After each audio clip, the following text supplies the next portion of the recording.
Kalau perasaan saya sih sebenarnya biasa ya, karena saya merasa bukan saya sendiri yang mengalami teror itu, karena ada beberapa senior-senior aktivis dan juga kawan-kawan aktivis lain yang kemudian mendapat teror serupa karena mengkritisi soal militerisme, yang dimana semenjak kami mengkritisi hal tersebut pasti ada konsekuensi yang harus saya terima gitu. Dan saya rasa selama itu masih teror pribadi terhadap saya nggak akan menggubris itu.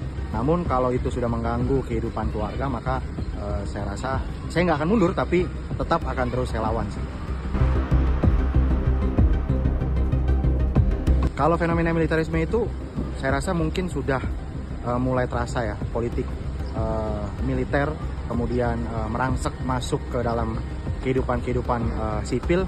Yang paling terasanya itu saat dimana Menteri Pertahanan Pak Syafri Samsudin itu mencoba untuk mengupayakan paksa kehadiran TNI di ruang-ruang sipil, yang mana itu sebenarnya bukan bagian dari domain TNI.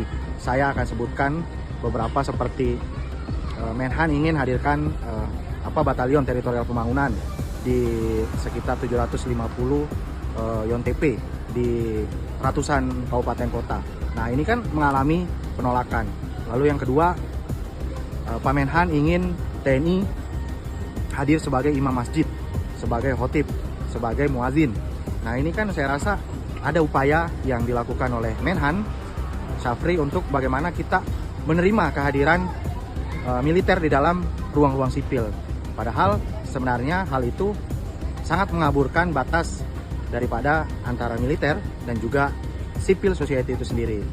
Saya rasa ini harus menjadi bacaan serius oleh Presiden Prabowo, karena saya berpikir kebijakan OMSP itu tidak terlepas daripada peran penting Presiden selaku kepala pemerintahan dan juga kepala negara, yang hari ini mungkin disabotase atau dilampaui kewenangannya oleh Menteri Pertahanan. Itu aja sih.